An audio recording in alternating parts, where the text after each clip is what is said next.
नमस्कार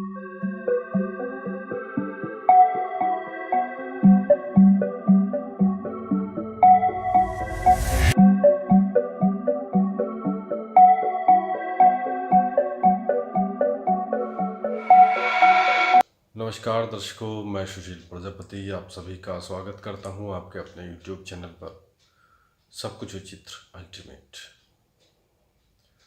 तो दर्शकों, आज हम चर्चा करने वाले हैं कि कृष्ण पक्ष में जन्मी संतान या कोई व्यक्ति कैसा होता है, अर्थात उसका स्वभाव, उसका कार्य क्षेत्र, उसकी मानसिकता कैसी होती है। दर्शकों, हम सभी लोग भली भांति जानते हैं कि प्रत्येक दिन पर चंद्रमा का पृथ्वी पर अलग अलग प्रभाव पड़ता है। तो ऐसे ही पृथ्वी पर प्रत्येक जीव जो उत्पन्न हुए हैं उन पर भी चंद्रमा का विशेष प्रभाव पड़ता है। तो दर्शकों, आइए सबसे पहले जानते हैं कि यह कृष्ण पक्ष क्या होता है। तो दर्शकों, पूर्णिमा से अगली तिथि, जिसे प्रथम तिथि या प्रतिपदा कहते हैं, उससे लेकर अमावस्या तक कृष्ण पक्ष माना जाता है। दर्शकों, इस वीडियो में हम पूर्णिमा या अमावस्या के बारे में चर्चा नहीं करेंगे। जो व्यक्ति पूर्णिमा और अमावस्या वाली तिथि को जन्म लेते हैं उनके विषय में हम अलग से चर्चा करेंगे। तो दर्शकों, कृष्ण पक्ष की प्रथम तिथि से और चतुर्दशी तिथि तक चंद्रमा का अलग अलग प्रभाव देखने को हमें मिलता है। इन 14 तिथियों को भी हम 2 हिस्सों में बांटकर जानेंगे। दर्शकों, ज्योतिष शास्त्र के अनुसार और खगोल शास्त्रियों के अनुसार चंद्रमा का सकारात्मक प्रभाव हमें कृष्ण पक्ष में प्रथम तिथि से अष्टमी तिथि तक देखने को मिलता है और चंद्रमा का नकारात्मक प्रभाव हमें नवमी तिथि से चतुर्दशी तिथि तक देखने को मिलता है। जो बच्चे या जो व्यक्ति कृष्ण पक्ष में प्रथम तिथि से अष्टमी तिथि तक जन्मे हुए होते हैं उनको चंद्रमा का सकारात्मक प्रभाव मिलता है। चंद्रमा के उस सकारात्मक प्रभाव के कारण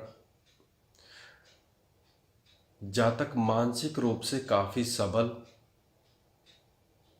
अच्छे शरीर वाला, अच्छी मानसिकता वाला, समाज के लिए कार्य करने वाला, ऐसा जातक समाज के लिए कार्य करने वाला, गूढ़ रहस्यों को सुलझाने वाला, खोज करने वाला, पराक्रमी, निडर, साहसी होता है।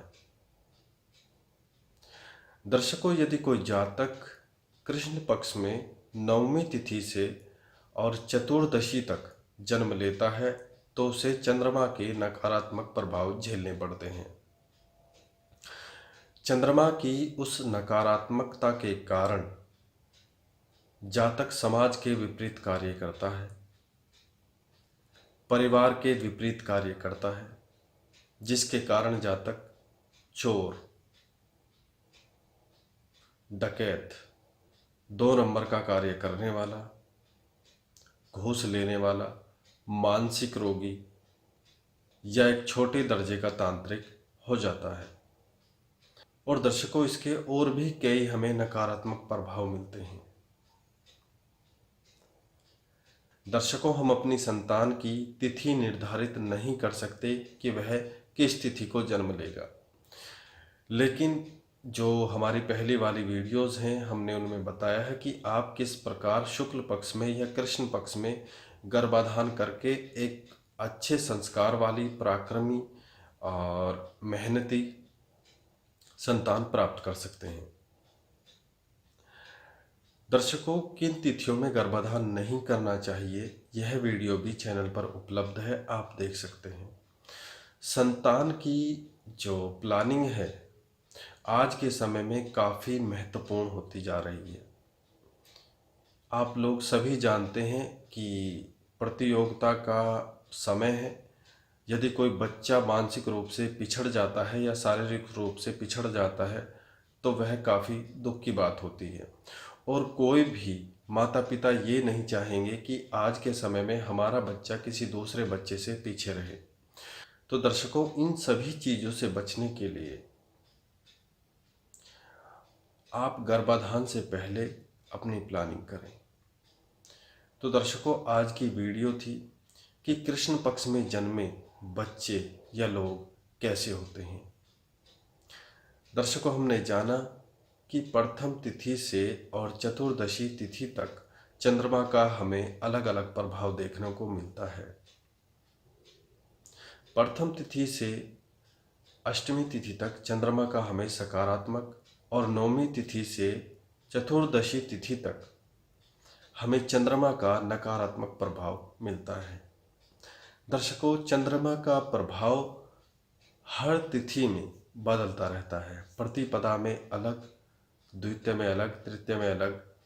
इसी प्रकार त्रयोदशी और चतुर्दशी, अमावस्या, इस प्रकार हर तिथि में बदलता रहता है।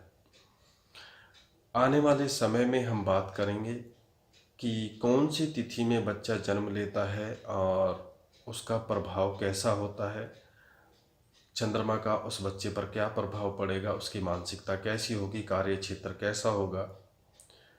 तो दर्शकों, आप ऐसी ही ज्ञानवर्धक और विचित्र वीडियोस के लिए सब कुछ विचित्र अल्टीमेट चैनल को सब्सक्राइब भी कर सकते हैं। तो दर्शकों, अंत में विदा लेते हैं। ओम दुर्गा।